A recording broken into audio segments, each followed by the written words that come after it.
time develops trust. Trust, yeah. And trust will create a relationship. The problem is that if we skip from one to the other and we don't have any trust, that relationship is going to be an inch deep and a mile wide. Hello and welcome to the Mighty Oak Show today. Glad to once again have you with us, and always excited to be able to share the content that we do with you. And to that point, something I say every week, I'll say it again this week. I don't know why I always call it out every week that I say it every week, but I do every week.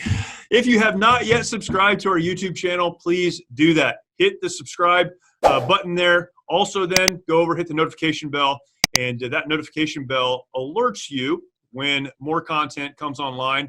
And on the Mighty Oaks Foundation channel on YouTube, we are constantly putting out new content. This show, we have other shows, and we try to gear the totality of what we produce there for everyone in the family. So we've got testimonials, we've got a show for couples, we've got a lot of things going on there. So please check that out. If you have not yet subscribed, subscribe, hit the notification bell, share this content out, leave us a comment. We'd love to communicate with you there. And again, just very glad to have you with us. For those that are listening to the podcast or listening over at Mojo 50 Radio, again, thank you for doing that. Man, awesome to have you with us. And I would encourage you as well, take some time, go to YouTube and check out the Mighty Oaks Foundation. Today, I have a great guest with us. And this is someone we just met online, virtually, right here. But I think we are very unified in our approach to what we're doing, and looking forward to talking to David Dusek. David is an author, frequent speaker, both on the ministry side to church groups and so forth, as well as to the military. And excited to talk. David, thank you for joining us all the way from Florida. Hey, Jeremy. It's technology makes so much possible. It's funny, when we started doing this show, we were pretty committed to only in-person guests because that's the only way people will listen to content. But now everything, including regular news, is virtual. So it's awesome. We get to spend time together with folks from all over the country. David, thank you for taking some time to talk to us. Let's start the very beginning of your bio. It says, David did not grow up in a Christian home, but came to a relationship with Christ later in life. Before we get into the book and some of the issues that you deal with and that you address, can you give us maybe your story of faith, how you came into an understanding of your need for a Savior and what that looked like in your life? Well, that is a great question, and I'll try and Reader's Digest condensed version it as best I can. Grew up in a non-Christian home. Grew up in a non-Christian home, and did, as a matter of fact, I had a lot of kids growing up that told me I needed Jesus, and I had no idea what that even meant. Right. Right. And you don't really know how much you need Jesus until Jesus is all you've got. And I didn't have a gentle leading to the Lord at some youth rally. I had a head-on collision with the cross. I lost everything. I met the Lord after my marriage imploded, lost my 2 small children and my house in Tampa. I now live in Sarasota, which is 30 clicks south, but I met the Lord at the top of the Sunshine Skyway Bridge, which goes over Tampa Bay from St. Petersburg to Bradenton, which is just north of me, and it's historically a jumper bridge. They've got crisis intervention phones, and as I drove over the top, I wasn't a jumper. I was heartbroken, and I cried out to God, "If you're there, this would be a great time to show up." And every hair on my arm stood up, and I drove down the other side saved. I mean, just one side of the bridge to the other. I was baptized several weeks later in the Gulf of Mexico, and I was in ministry probably 3 years later. And one of the coolest parts of what I do is I travel about 120 days a year, and every time I have to go to the airport to fly anywhere, I have to go over the same bridge to get to the airport. Yeah, wow. So God kind of reminds me. I had a true, I guess, Saul to Paul type of a conversion experience. It was not gentle. It was catastrophic. And I think that's kind of how God meets a lot of guys like me, stubborn, bullheaded, do it my own way types. Yeah. He had to break me before I found him. Why at that moment, on that bridge, did you cry out to God? Why did you not say, I need to try harder, or there's no hope, or why was that your response to what you were dealing with? I had nothing. I mean, I literally had my car and the stuff in the back, and I had spent all of these years prior to that buying a pool home in Florida and managing a relatively large business. And I lost all of that all simultaneously. And I think it was just that at that moment, it was all that I knew to do. And it's crazy to think that, we're all built with a God spot. We have a creator. We have a creator, whether we acknowledge him or not. And at that moment, that was my default. It was all I knew how to do, was just cry out to this God who I'd never met. The reason that it was the bridge is it was the highest point in Florida I could think of. And I figure I wouldn't be any closer to God in Florida than at the top of the bridge. So that was why the bridge moment was a crossing over for me in more ways than one. What did you do after that? You ended up in ministry 3 years later, but what was your kind of response to that, or the path to ministry on the other side of that? Well, I jettisoned a 22-year career in landscape design build and ended up going to work in real estate, because that's pretty much what everybody does in Florida. And I ended up getting connected to a builder who ultimately became my best friend and one of the guys that sits on my board of directors at the ministry. And he's my battle. I mean, he supports me, encourages me, calls me out when I'm doing something dumb. And I've kind of put my marriage, spiritual life, everything in this dude's hands. I knew he was a believer because he had crosses all over his office when he interviewed me. And I thought, this is where I need to be. And I grew in my faith working for him. And then there was a day where I felt called to minister specifically to men. And I sat down with him at breakfast and I said, I got to quit. And he said, I know you've got to quit. I've been waiting. I've been waiting for you to say, I got to go. And he springboarded me into ministry and haven't looked back since. That was in 2007. So we've been at this for a while now. Wow. There's a lot of questions. Fire away, man. Yeah. Let's just talk about the men's ministry then. When you talk about ministering to men, this is a very unique area. So I'll start with this. Why do you think that it's important to focus on men in a ministry setting or in a lot of other settings? You've spoken at Promise Keepers events. You've spoken at church, men's conferences and other men's events. You speak to the military, which is not all male, but primarily, in particularly some of the units that you've spoken to, it is predominantly male. Why is it important, from your perspective, to focus on men as you minister to them? Well, just to call it out like it is, I mean, men have been ordained, whether we pick up the mantle of leadership or not. We've been ordained as the spiritual leader of our marriage and our family and our home, the community, the marketplace, the world, the church, you name it. Most of us, or a lot of us, even myself included, in seasons have kind of abdicated that position, and other people have picked it up, whether it's my wife sometimes when I'm down or whatever. I focus on men because if you get a man right, then you have marriages right, families right, the church right. Get a man to lead his family to church. Statistically, they say 93% of the families will come with him if the man is the first one to step foot in a church. Whereas I think it's 4% for the youth and 17% if mom is the one that goes and leads the family into church. So there's just the return on investment on men is just so powerful. From the church standpoint, strong men mean fewer middle of the night marriage distress calls, fewer prodigal kids, higher tithing, greater attendance. So really the focus on men is because that's who God tapped as the point man. Yeah. And that's why obviously I'm a guy, so I'm kind of, I'm a subject expert on one thing. I'm a guy, so it helps. But yeah, that's, and men are different to reach. Women, my wife does a Bible study with 25 other women, and they're as transparent as a sheet of glass. Right. Whenever there's anything bothering them, they'll just spill it. Right. We don't, we don't particularly, we don't spend time with guys. We don't trust them.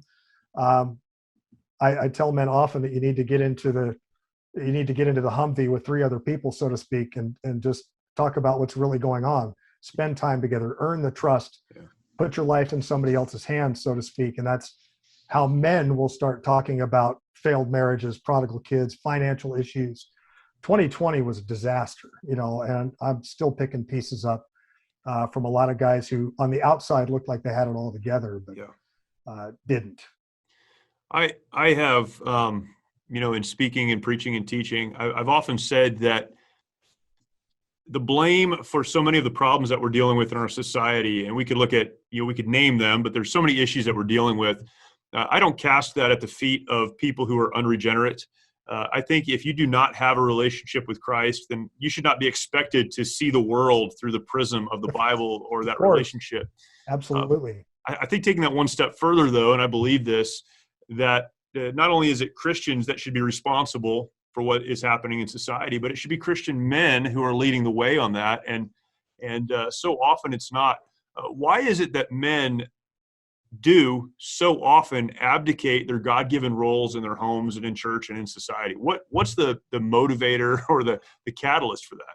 Well, I mean, we got to go back a little ways to get kind of the genesis of how we got where we are. First, if you go back to the Little House on the Prairie TV show days, mom would ring the dinner bell and dad would come in from building a split rail fence, and he would lead the family in prayer and tuck the kids in and all that. Then, of course, we had an industrial revolution and a couple of world wars. And obviously we've got ongoing wars still.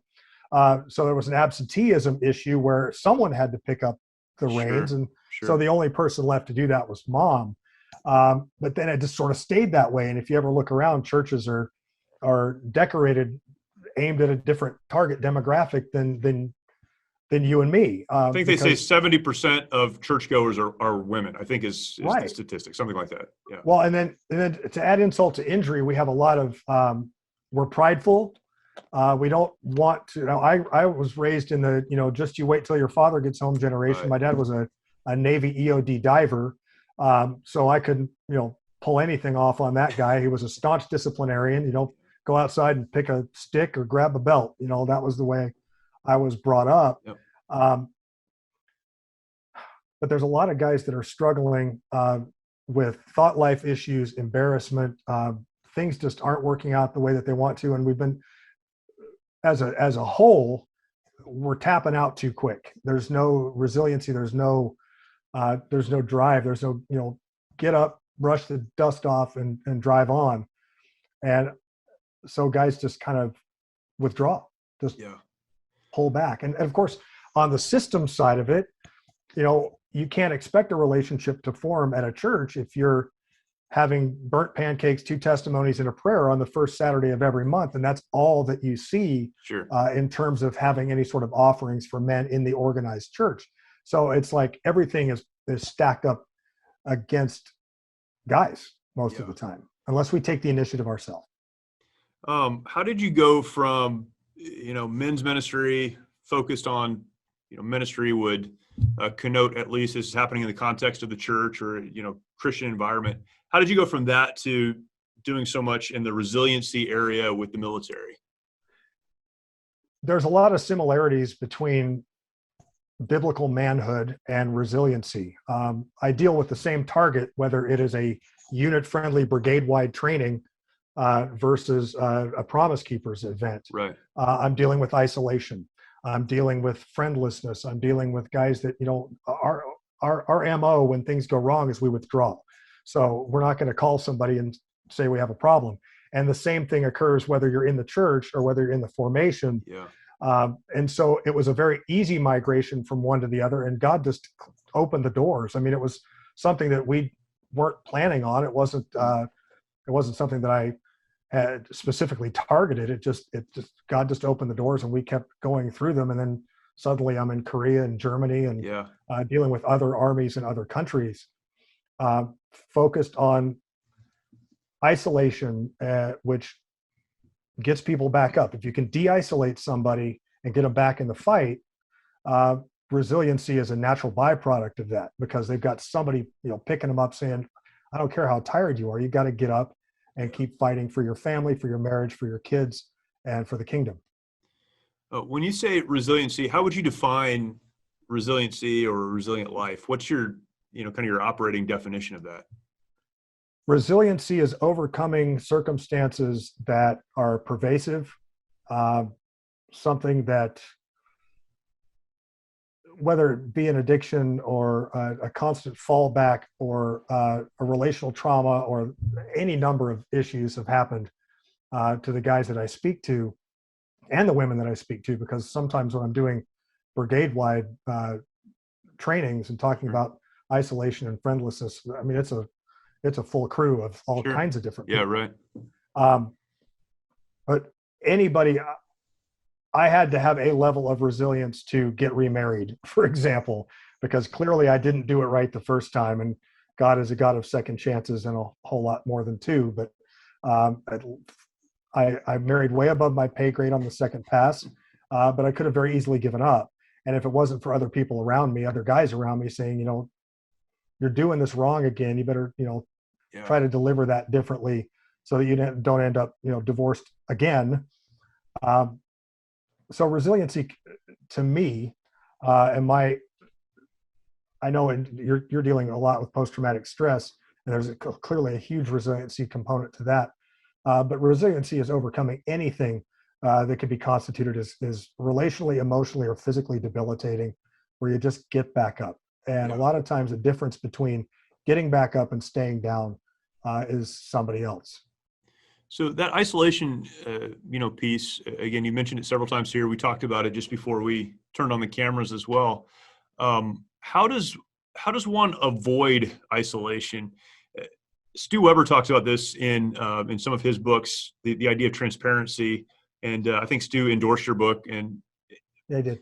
So you have a relationship with him. And that's that idea of transparency is so important. But men, again, as you mentioned, aren't wired that way, or at least we don't think we're wired that way. And so we're not transparent, which means we're also not dependent. And so, that idea of isolation, it comes very natural to most of us. How do we defeat that? What's the process that one has to go through to, I won't say avoid isolation, because most of the time it's not avoiding it, pull ourselves out of isolation and get to a place where people can help us? Well, I think it's first of all, it's partly discipline. Discipline is doing the things you got to do even when you don't feel like it. And you have to purpose yourself to get back up. And I don't want to put the onus of de-isolating on just the one who's isolating. We have to surround ourselves with people. The issue with men is we don't trust anybody. Right. And I've got kind of this algorithm that I've built where I say time develops trust. Trust creates a relationship. If I don't spend time with you, we're going to talk about the Florida Gators all day long because that's my team. Yeah.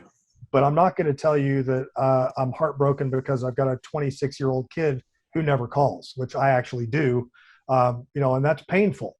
The only way I've been known to withdraw to the point where I will watch the entirety of Band of Brothers all in one day and just not get up, right, because I'm defeated. And I also know how to swipe my phone to voicemail when my friends call, because that's another issue where you can have the most proactive friends in the world, but if you don't pick up the phone, then you're still isolated. So a lot of it relies on battle buddies, so to speak, who are calling and trying to get you off the couch or out of the hole that you've dug yourself into. But it's a two-player sport, so we have to be willing to say, you know what, I know I got burned before. I've been stabbed in the back. I've been talked about, whatever the case might be. We just have to get up one more time. Blessed is the man who perseveres under trial. I mean, I go to the gym every day, and that's just what I love to do. And that's a discipline, because this morning I didn't want to go. Right.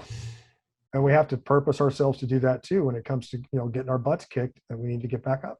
What was that? You gave a formula. Time leads to? Time develops trust. Trust, yeah. And trust will create a relationship. The problem is that if we skip from one to the other and we don't have any trust, that relationship is going to be an inch deep and a mile wide. Yep. And we have a lot of those, man. I can go into my church, read every name tag, high five, fist bumps all over the place. But at the end of the day, I'll see on Facebook that someone's getting a divorce, and I'm blindsided by it because the dude sure looked happy when I fist bumped him at church the other day. But that's right. And I think that the core, I use this in my new book, and I use it when I speak live. It's critically important that we don't focus on a division level parade ground where everybody's in Class A uniforms and there's not a weapon to be seen at a change of command. We need to focus on what happens outside the wire downrange with an enemy that's trying to steal, kill, and destroy. Sounds interestingly familiar. Yeah, right. You got an enemy in real world combat that's trying to take you and your team out when you're driving wherever in an urban environment.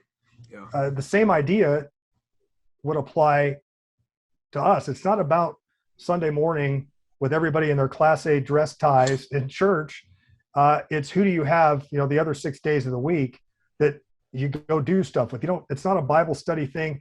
It's not what we're doing. It's who we're with. Go shooting, go play golf, go fishing, whatever it is you like to do. Yep. But take somebody, and over time, the relationship will organically grow, just like it would in a Humvee over a 9-month deployment, where trust is developed, and then you go from how about them Gators to hey, my wife hates me, and those are stepping stones that only occur when we spend time together. Today, I have the opportunity to speak with fellow Marine veteran Chris Sadler. Chris is coming to us all the way from Conroe, Texas, which isn't as far away as it sounds, but it sounds really far away, right outside of Houston there. And Chris served the United States Marine Corps, has done a number of things in the security field, in the contracting field, in law enforcement, and most recently opened a restaurant, and I guess you call it a restaurant, the Honor Cafe. Food is served there, but it's much more than a restaurant, and I wanted to talk about that, just what it is to serve those who have served, to be really an encouragement and a help to so many who have served, to put a light on veterans, and that's awesome. But also as veterans, starting businesses and finding ways to contribute. And Chris, really appreciate it. Thanks for joining us and having the opportunity to talk with us today. Happy to be here with you. Thank you for inviting me. Actually, it's a big honor for me. Thank you. No, it's an honor to have you on. I told you I was just in town and didn't get a chance to stop by, but I'll be back in a couple weeks. So you messed up. Yeah. Let's leave it at that. You messed up. Well, I'm going to try to make it right when I get back. So we'll see what we can do. Right. Hey, let's before we get to the work you're doing now, let's just go back. Talk about growing up a little bit and how you ended up in the military. Obviously, even now you have a huge heart for those who have served. Where did that come from? And how did you kind of get from, being a kid to where you are right now? Well, I guess that heart for service started with being raised by a single mother, and seeing a lady, which I have a saying that every warrior comes from a woman, and that's why as warriors we should have the utmost respect for women and treat them in a manner in which they're deserving. But I was raised by a single mom, and I saw that struggle and saw the sacrifice that she made for us. And obviously a great Christian woman that taught me Christian values, and through a lot of surrogate, fathers, either from the church or from my cousins or my uncles, learned what I kind of feel like today, what it meant to be a man to me. And my real father, who I was estranged from until my mid-30s, was also a Marine. And I knew that already. I have 2 cousins that were Marines, one grandfather that was a Marine, one grandfather that was in the Army. So, and all that family had come out and joined the police departments, either municipally or federally. So I was, my whole family had come from law enforcement, military. Yeah. So to tell you the truth, I just don't think we're smart enough to do anything other than service. And it's a little bit of, it's in the DNA, I guess. And so, of course, coming out of school, I knew already that I wanted to join the Marine Corps, and there was a great argument between me and my grandfather, who was in the Army, who didn't want me to join the Marine Corps. He wanted me to do something different, and he kind of gave me the breathing fire doesn't look good on a resume thing, that if you get when you get out, I want you to be able to do something, and I think it came down to a hard statement where I got up from the table and said something like, sometimes you got to be more than all you can be. You got to be the best. And I'm going to be a Marine. And, I'm sure he appreciated that. It was probably warmed his heart. Actually, he passed away this last Veterans Day. Wow. And it may have been a week before that he actually forgave me for that statement. So, God did a mighty work in his life that I would have bet money that wouldn't have happened. Guy who was. We saw the Korean War, who was a municipal police officer for 44 years, and Wow. who was a pretty hard guy to deal with on basis that I had time to be close to him. And I would have told in fact, I told people, I said, he's not going to have that conversion before he passes. And let me tell you, God will surprise you just like he does every day of our lives. But and we miss it. But he surprised me. And my grandfather, he made that change. He came to the restaurant for the first time a week before he passed. Came up here, and after about 3 or 4 insults, actually told me. First thing out of his mouth, he wanted to walk around and wanted me to show him the place. He was using a walker. He was on hospice at that time. And he told me, he's like, only a moron would open a restaurant in the middle of this stuff, this pandemic. And I was like, yeah. And, a couple more things flew out. And then he stood there in the middle of the foyer, and he said, this place is amazing. And I said, yeah, I agree with you. It's pretty amazing. That's awesome. And, and I thank God every day that I get to be a part of this place, because really that's what it comes down to is it's a mission. It's another mission, it's a godly mission, and I'm proud to be chosen as a steward of this mission. But that's pretty incredible. I as you were talking, one of the things we teach at the Mighty Oaks programs, in our programs, we call it our legacy program, as you know, but we talk about legacy and what that means and what that looks like. And one of the things that I've talked to hundreds of men probably about is that maybe you don't have your own kids that you can influence. Maybe you don't. Maybe you're not married, or you are married but you don't have children. But there are people in your life that you can influence, and you don't know where that influence is going to take them. And as I was listening to you talk about the early days of having just those, I would use the word mentor, you use the word surrogate fathers, those men in your life that really encouraged you, from grandfathers and other relatives to just men in your life. How important was that to get you to the place where now you look around and go, who can I help? Who can I serve? What kind of a legacy can I leave? I think it's first of all, I think it's massively important to the type of man that I am today. I think that it, obviously whatever that situation is, one of my mentors, General Stephen Hummer, Marine Corps General. Yeah. One of the first times I was able to, I was actually in a car and I was driving him somewhere for a board meeting. We were talking, and he was actually talking to me and telling me things. He was talking about when he would punish Marines, when he would, do NJP and this type of thing. And he was saying that, and this is when he was at a company level, and he was saying that he would take their service jacket. He'd go all the way back to the recruiting notes, and he'd see if they were came from a fatherless family, if they were a foster kid, and he would generate a discipline that came from all the way back to where is this guy, where have people gone wrong with this guy, and how can I help him? He didn't want to just punish the Marine. He wanted to put together a disciplined program that would bring success out of the situation. And that was massive for me to hear, because, well, first of all, as a young Marine who got punished quite a bit, I didn't, and I told him this. I said, I really don't feel like, I said, maybe you thought of it that way, but I don't know that some of the guys in charge of me thought of it that way. Right. I said, but just that's why they call them mentors. That taught me a lot about things, and I still use that, to this day here in whatever business I'm operating. I use that type of situation when we have a failure, and instead of me screaming and yelling and losing my mind over the situation, coming down on people, I'm like, I'll turn around and say, let's do a root cause analysis. You do it. You figure out the failure, and then you come back to me with a plan of how this is never going to happen to us again. And we'll bring a victory out of the jaws of defeat there, and that comes from that mentorship. So you ask me, is it important? It's huge, because it made me the man I am today.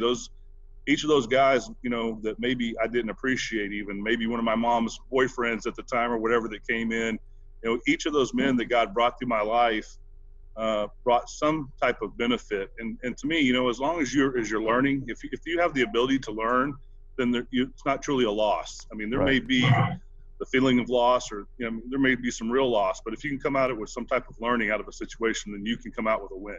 Yeah, that's awesome. Man, there's so much there. It's great. The mentorship piece is so important, and I think we miss it when we're young, being mentored or being helped, whether it's from a father or other people in our lives.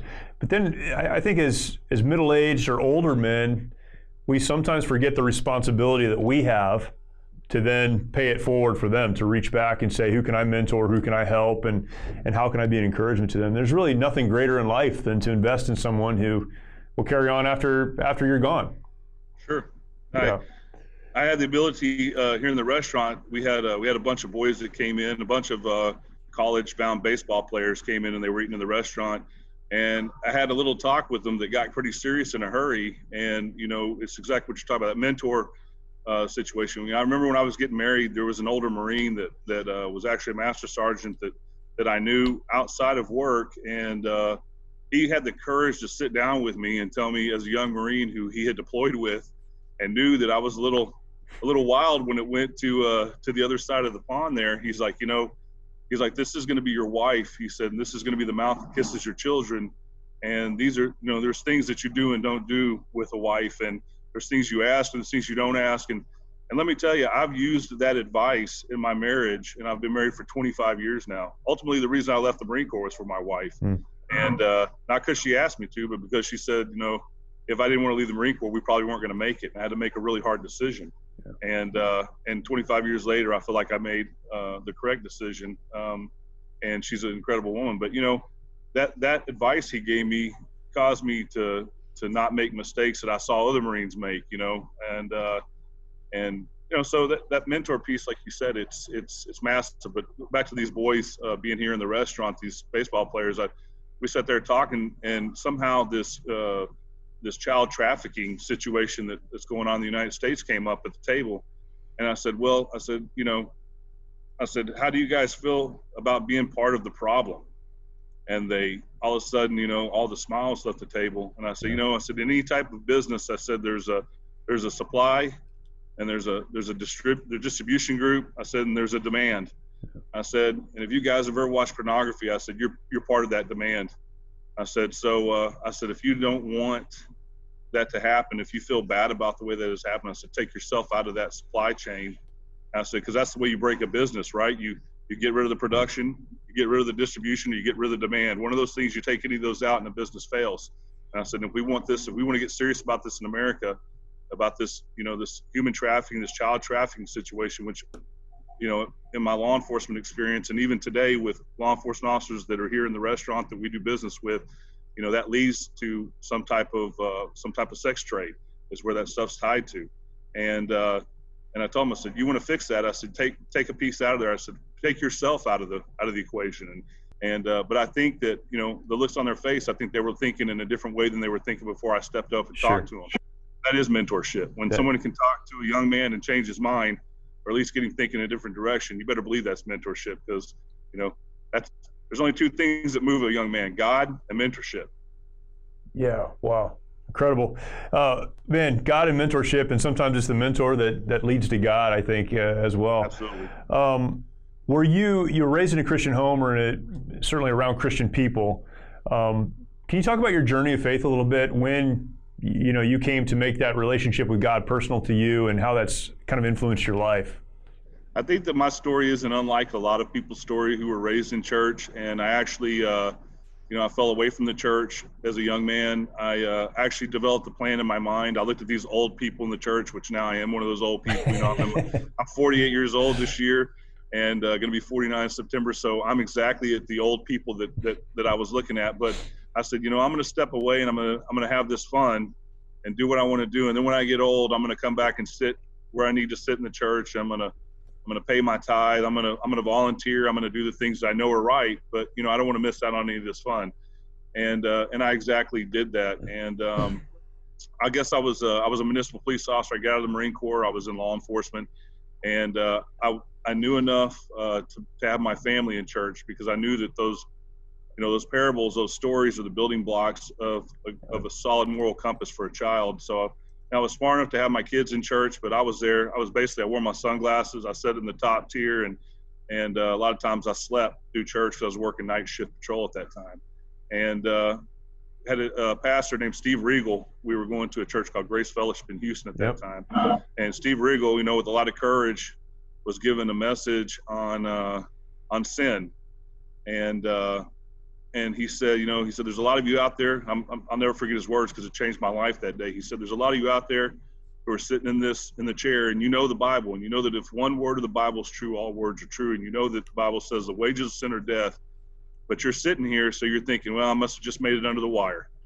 And you know, when he said that, I kind of sat up in my chair and pulled my sunglasses up to the top of my head, because I was like, I think this guy's talking to me.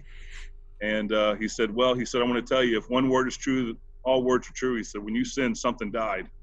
He said, it may be a relationship that you'll never realize, maybe a business that you'll never get a hold of. It may be financing, you know, in your life that you'll never see because you killed it. He said, something died when you sinned, and because the wages of sin are death. And I was sat there and thought of all the things in my life that I had murdered that I'll never be able to see. You know, I'll never be able to know what the plan for those things were because of my sin in my life. And I sat there and I prayed and I asked God to forgive me, and I made a pledge to God that every day, you know, knowing that I drag this Adam suit around, that I'm gonna fail, that every day I'm gonna try to do better than I did the day before, and I'm gonna be a better man and a better father and a better husband and a better Christian every day. And that's the path I've been trying to walk, you know, for about the last 15 years. Wow. What, on a practical level, having made that decision, how did that change your life, or how did that change maybe your process of decision making, or your perspective on what was happening around you? You know, I think the biggest change, the first change that everybody noticed, was to clean my mouth up.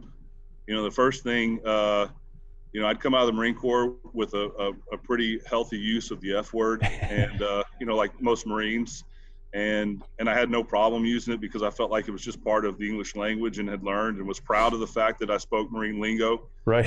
And the first thing that it did, I mean, immediately was it changed the way that I spoke, and I actually had people tell me, you know, we didn't know you were so smart. You know, we didn't know that you were intelligent. And, you know, I had those people fooled because of my mouth. And that was amazing, just that one thing. But, you know, then it came to lying. You know, I needed to pull that out of my life because that's a problem, you know. All these things, you know, we serve a God that sees black and white. He sees good and he sees evil. And when you're sinning, you're on the evil side. And you know, God doesn't care particularly what you're doing. I don't think, I mean, this is my opinion, but I don't think God cares, you know, if you're cheating on your taxes or if you're lying. I think he sees, there is no white lie. There is no, you know, well, I just sinned a little bit. I think God sees sin, and he sees righteousness. And, you know, as far as I'm concerned, anything that would steal glory from my God, or bring dishonor on my God, you know, that's a sin. So I try to stay away from that. And that's really what I tried to do. I just decided I was going to change. And, you know, all of a sudden I have my wife telling me, you know, she's telling me, you know, you're growing up and you're becoming a good man. And, like, you know, hear my mom say, you know, I'm proud of you. And, you know, people around me, like, you know, I didn't know that you were such a good person. And, you know, like, you start hearing all these comments, and I'm like, you know, this is me, this is who I am. But, you know, I'd camouflage that person with sin. Yeah. And once we were able to start stripping that, you know, that sin away, it's kind of like a muddy Jeep, you know, a really nice Jeep, but it's all muddy, just looks like a piece of crap. But you strip that mud off of it, and all of a sudden somebody's like, oh God, this is it's an $80,000 Jeep, you know. And that's really how it started working. And now it's just a common, I mean, it's just a campaign rather of discipline for me, of every day, of how can I be more disciplined? How can I, you know, keep my ear closer to the rail to hear the will of God, which is where I want to be. You know, I had to make a decision that kid that wanted to have fun and then come back to God. I mean, if God in the Bible, back to that, if one word is true, all words are true, that God that knows every hair on your head, that knew you in the womb before you were born, that's the God that's making the plan for your life. How could that ever be not what people are calling now, you know, your best life? You know, that is your best life, is that life. So, you know, I guess that's it, kind of in a nutshell. Yeah, that's awesome. The impact that faith has on our lives is incredible. And man, that picture, you know, that sin kills, that sin is death and brings death. I mean, we think about that in a gospel sense. It's the death, the separation from God. But in a practical sense, what are we killing? Those relationships and all of those things, really, because selfishly we want to do what we want to do instead of aligning to what God wants. It changes everything. That's incredible. So with all of that in mind, you decided at some point you wanted to start a restaurant. And I think what I know of the restaurant, it reflects really well what you just talked about the legacy, the people that were involved in your life, the things that you experienced, even faith and how you view yourself in light of God and the Bible. Talk to us about the restaurant, what it is, where it came from, what you hope to accomplish, and what you are accomplishing through it. Well, I still own, I come from the defense space. After I got out of law enforcement, obviously, went back into contracting. And that was really a decision to have my family live in a manner that I felt like they deserved to live, but law enforcement wasn't going to pay for. And then when I came back, I think my first contracting business, I started with a retired Navy SEAL that I had worked with. And, and I kind of looked at him, and I think kind of how a lot of businesses get started. I looked at him and I said, I think we can do this as well or better than these idiots we're working for. And he was like, yeah, I think we can. And we had started.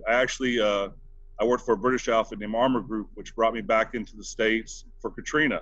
So, we had come back together, and then we had worked Katrina together. He was working on the FEMA side, and I was working, I actually started in there with a protection detail with the MTV News crew. Wow. And then when they took off, we protected the mayor's office and a construction company called Shaw Brothers Construction, which is out of Baton Rouge. And so while we're working, we started putting a plan together. We're going to start this contracting company, and we started that. I ran that and sold it in 2017. My portion of it. I had my partner, the Navy SEAL. His name is Miguel Llanes. He had left the company earlier than that, and a finance guy had stepped in, and it got to the point where I just didn't.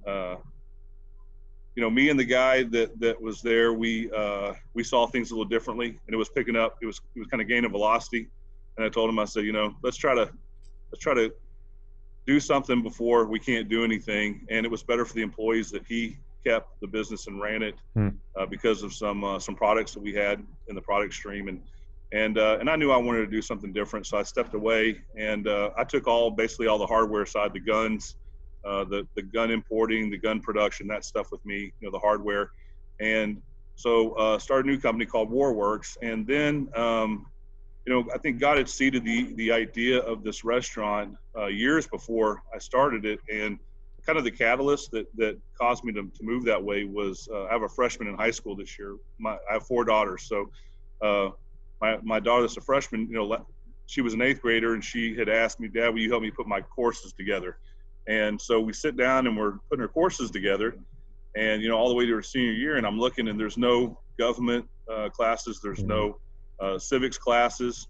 And I'm like, so where are they? So I end up calling her counselor, and her counselor says, oh, we don't give those classes anymore. Wow. And I'm like, well, how's a young adult supposed to care if people want to change the Constitution if they've never read it before? They don't have any kind of concept of what the document stands for. Right. I'm like, and that kind of spearheaded the idea of putting together a facility that, 1, honors veterans and their families every day, and 2, makes incredible food. And then, probably the third thing is to educate people and pass that generational knowledge from veterans down to other people that don't have those experiences. And, I tell people all the time, I'm like, if you want to see what it costs to be an American, all you got to do is walk in the restaurant and look at the wall for about 5 foot, and you're going to figure it out, because, this restaurant is covered. We opened the restaurant with massive, whiteboards that you would see in any office, the kind of a whiteboard that you would write with a marker on. And we have 48 whiteboards in the building. And that was so veterans and their families could bring copies of pictures of them and put them on the board. When we designed this building, we put the windows up high in the building so that we could put those boards up and put other veteran-related stuff on the walls. And we've been open for just about 7 months, and those boards are almost full of our local veterans, and then families of veterans from. We've got pictures from World War II forward, and actually we've got one veteran that and him, our mutual friend Bruce, who brought in a picture of his grandfather from World War I, an Australian Wow. Army officer from World War I, and so that's the oldest picture we have up, but. This restaurant was built to one, just to bring goodness to the community, and then to basically explain patriotism and to explain the cost and the price of not only freedom but the American dream. And when you say it follows along with my values, we bought a building and we demoed the building. We kept 3 brick walls and the concrete slab. and then we put a larger structure inside those brick walls and tied everything back together. And so there's 27 columns, steel columns in this building. All of them have a pier that goes 12 foot 6 inches deep. And in the middle column, the day that we poured the concrete, I had 7 men come over here with me, one being my pastor, retired Marine Corps colonel. All of them were veterans, by the way. We came and we held hands around that center column, the pier that they had driven into the ground. We invited the concrete crew who came over there. Most of them were Hispanic and some of them didn't even speak English. And they came over. We invited them. We told them we're going to say a prayer. We prayed around that. We all put an inscription in a Bible, and then I said in traditional Marine Corps fashion, I said from the oldest veteran, which was an Army veteran from Vietnam, and he's in his early 80s now, and he was here. He was an intelligence officer, and to the youngest, who was the son of the concrete foreman. He had his son on the job. It was the summertime. Son's name was Jose, 14 years old. I told him, I said, get down in the pit. And so Mr. Dennis is going to hand you this Bible, and you're going to put it down in the hole. And of course, Mr. Dennis handed it to him. And he looked at me again like, he said, you sure? And I said, put it down in there. And he put it down, and we poured concrete on top of that. So this building, the foundation, the center of this building, 12 foot 6 inches deep, God's word is planted underneath this building. This building is built on the word of God, not just figuratively, but literally. Yeah. And me and my brother, we framed this building, with wood framing, because in Conroe, they still give you a choice. You can use metal studs or wood. I like wood because it's more substantial. And so we framed this whole building out, and we invited everybody who wanted to come and put scriptures on the studs before we put the sheetrock up. So while we were framing, there's thousands of scriptures on the studs of this building underneath the sheetrock. So, people come in here and they tell me, I feel comfortable, I feel at home, I feel safe, and that's no surprise to me. I tell them, I said, this is our Father's house, and you're supposed to feel that way at your Father's house. That's great. I love the fact that something can be entertaining, but also have a larger message and a larger purpose. The faith-based film genre is interesting to me as a consumer, because often it's not super well done. And I mean, no offense to anyone who is involved in that, but they're great stories, but they're not super well done. You have some very seasoned actors who are a part of this. How do you pull folks like that in? Maybe talk about some of the people who are, some of these actors, and talk about how you get them involved in a project like this. Yeah, thank you for bringing that up and talking about that, because man, that cast is incredible.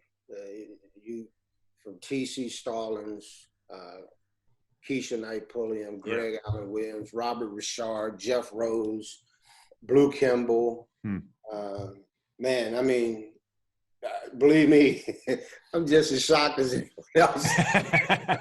And I look at that cast, that when we finally said, okay, that's the cast, I remember Kevin Otto, the director, turning to me and said, you're going to get in theaters with this movie with that cast. And I was like, wow. Because it boils down to, for your actors, it really does boil down to the writing, the script.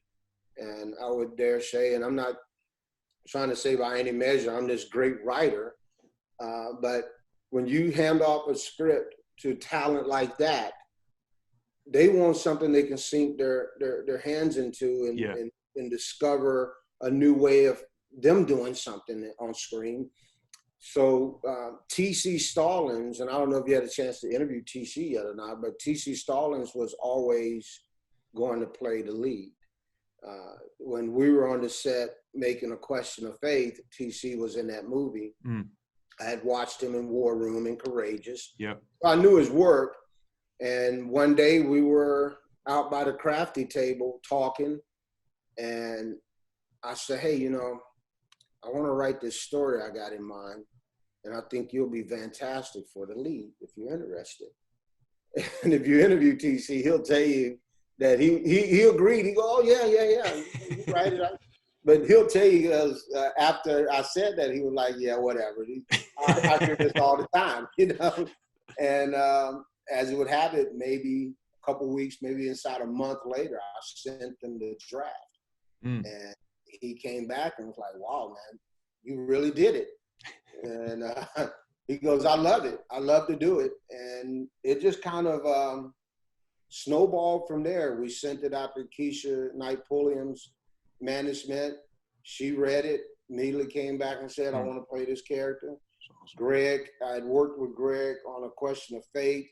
I sent it to him. He was like, I'm in. When do we start? Robert Richard, my business partner, met him in a coffee shop out in California one day and started talking to him about it and said, okay, we'll send you the script. Next thing you know, he's in. So it just started snowballing. And the common theme for all of them is, man, I just love this script. I wanted to do this movie. And also the fact that they also have such a high respect for our military. Right. And they, you know, some of the comments I got back from them were, this is a story that I can get into because it glorifies the military and not the mental illness. It really shines great light on our service personnel. That's great. So they just leaked right in, and before you know it, we were sitting in the production office looking at our production wall and all these photos up there and just going, wow, look at that cast. Yeah. It's going to be a lot of fun. Yeah, that's incredible. And it is great to see, you know, mainstream Hollywood folks who care about the military, care about faith, care about telling a good story that's going to help people instead of a lot of, you know, what is produced elsewhere. That's right. And you're right. I mean, there's just like anything else, the market, when the faith-based genre became popular, the market became saturated. Right. Right. And that happens in every genre. Right. You make a good cowboy movie, you're going to Sure. see 30 cowboy movies come behind that in Right. a 6-month period. So sadly, some of the stories, you know, they just didn't represent the faith-based genre that well. And for my business partner, Bishop Mackey, and I, our goal, you know, we call our movies generational films. And what we mean by that is our goal is to be able to make a movie that every generation can sit in one area, in one room and watch.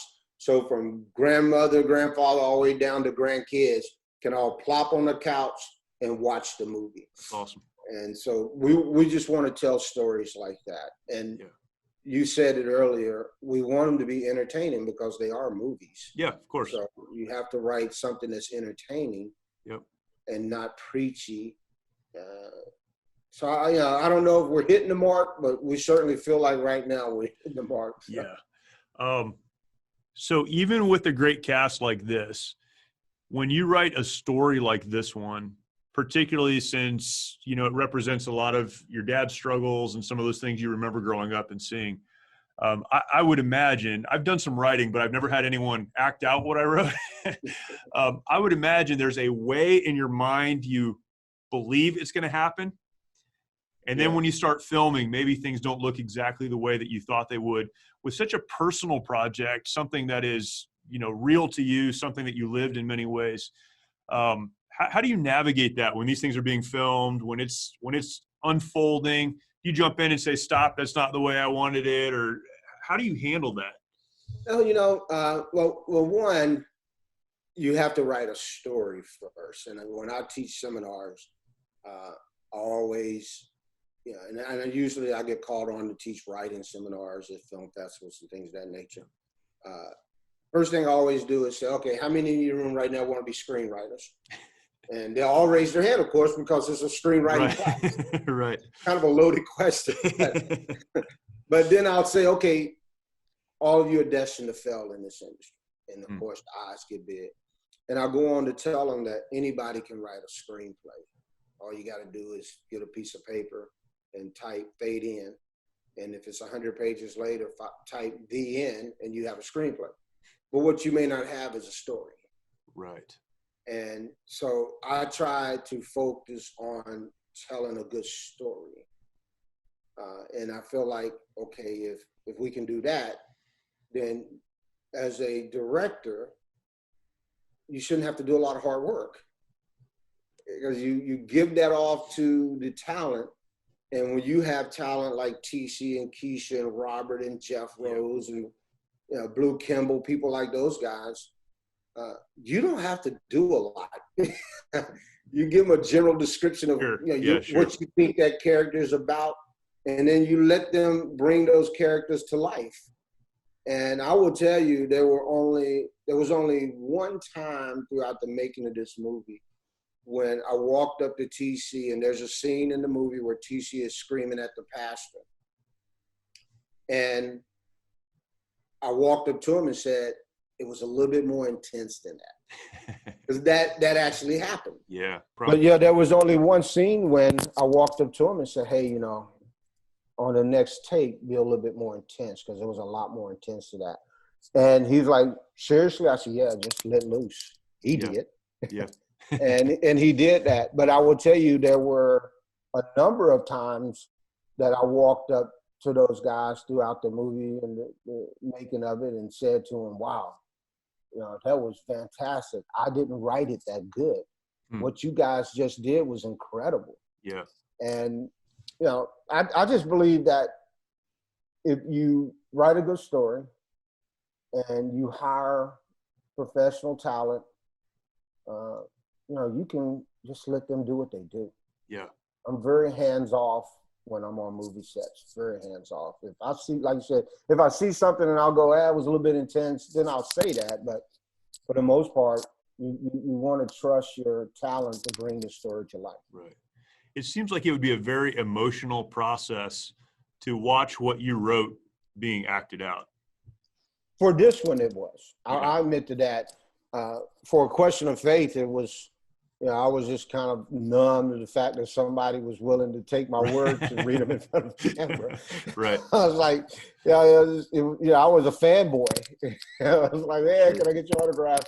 Yeah. But this one, there were a couple of times when I just kind of walked away. Yeah. When they were filming certain scenes, because it was so personal. I just, you start, some of those scenes took me back to that 10-year-old boy. Sure. And I don't want to. I didn't want to. Not that I was running from it, but I didn't want to put myself in a mood that may put that mood onto the set. Yeah. And I would just walk away. Yeah. My Brother's Keeper. When is it coming out? Where can people see it? How can people connect to it? So it hits theaters March 19th, so 2 weeks from now. Coming up. And there's a website, MBK Film, MBK for My Brother's Keeper, mbkfilm.com. And you can go on that website, and there's a link. You can watch the trailer. There's a link that will show you what theaters have already signed on. And they're adding theaters every day. So if you don't see a theater in your area, just either call your local theater and tell them, you want this movie shown here, and they'll make it happen. And then there's also a link, because of course with COVID, that churches can go sign up. Oh, awesome. And show it in their sanctuaries. Awesome. And when they do that, they get 15% of their ticket sales that goes back to the church. That's great. So all that's on the link, mbkfilm.com. mbkfilm.com. Yeah. For those that want to follow you personally, look at some of your other work, where can people go to do that? So it's Mans Mackey Studios, and that's MACKIE.com. You can go there and see, what films we've done. We have a film that just came out on BET 2 weeks ago called Redeem, that I co-wrote and directed. My Brother's A Question of Faith, rather. It was in theaters in 2017, but you can Google that, and I think it's still played on like Amazon and a few streaming places. And we're off to Arkansas next week, as a matter of fact, The Scout. We're doing a film for a great company called Up to You Films out of Texas. They wrote a beautiful script about a baseball coach and his team, just a lovely faith-based story. And we're going to be in Harrison, Arkansas from the 28th of April to the 18th of June, making that movie for them. That's great. That's we're great. Excited. And that one will probably be in release sometime first quarter next year, somewhere in that time frame. So we're excited about that. These guys from Up to You Films are just fantastic executive producers, just fun to work with, and we're really excited about that. Has aside from the rest of the conversation, has COVID hurt your business at all, or I know for a lot of people it has. Has it damaged you guys at all? Well, it's kind of yes and no, to be honest with you. We didn't do anything last year. Okay. We decided that we weren't going to take any risk, right, putting people out there. It wasn't until late last year when the film industry finally came up with guidelines of how to shoot in the COVID environment. Right. And by the time that happened, we were heading into the holiday season. So we just decided, okay, let's not worry about that part. But what we did do was continue along our business plan and strategy. Great. And where we were going to scale next.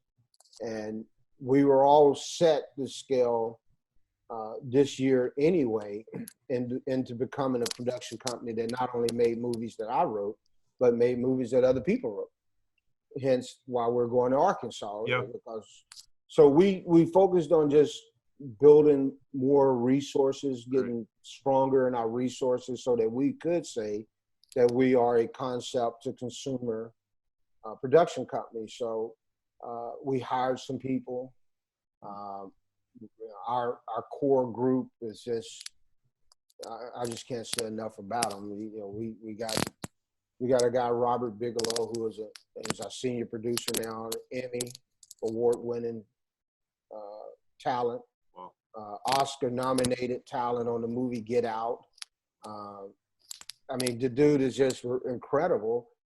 And then we hired Thomas Dawson, who for the last 35 years have been the keyboardist and the band director for the Commodores to do all of our music. Wow.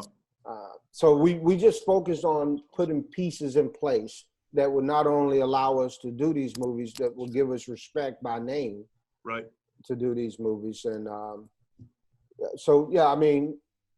we did all of that last year, and we made a promise as a group that we were going to be real aggressive this year in selling ourselves. Right. And right now we picked up 3 movies that we're going to be shooting for other people this year. So we're excited. That's fantastic. It's a blessing. Man, Ty, thank you. That's awesome. Just even talk to you and hear that. I love that you could pivot from what was happening last year to building a business and carrying some of these stories forward. It's fantastic. Thank you for doing it. Thank you for your service to our military and for your sons as well. And thank you for your service. Yes, sir. You Marines are something else, man. Let me tell you something. My son has been, I dropped him off for his, indoctrination week. And within 6 minutes, he was already a Marine. I was like, how do you guys do this? How do you do this, man? It takes 25 years to get us indoctrinated, but within a day, he knew he wasn't turning back. It's brainwashing is what it is. It's like a cult. It's great. But, he said, Dad, I want to do Marines for Granddad. And my youngest son said, well, Dad, I'll do Army for you. Yeah. So I got one that's a second lieutenant in the Marine Corps, and this summer we'll have one that's a second lieutenant in the Army. So beautiful. For Mom and I, we were like, we don't care. We're not paying for college. Go wherever you want. You want to. That's awesome. No Ty Mans from My Brother's Keeper. Go check it out. It's coming up very, very soon, and we'll put some information about that as well with this video. But thank you for watching. Thank you for listening. Again, take some time. Go over to YouTube. If you're not there, hit the subscribe button, the notification bell, leave us a comment, share this content out. And this is going to be on YouTube, of course. This will be on Facebook. Maybe you're watching it there. Maybe you're listening to it somewhere else. Share this episode out. It's stories like this one. It's movies like this that need to be watched. We need to champion these so that there are more, and continue to support folks like Ty. And look forward to talking to you again next week. See you later.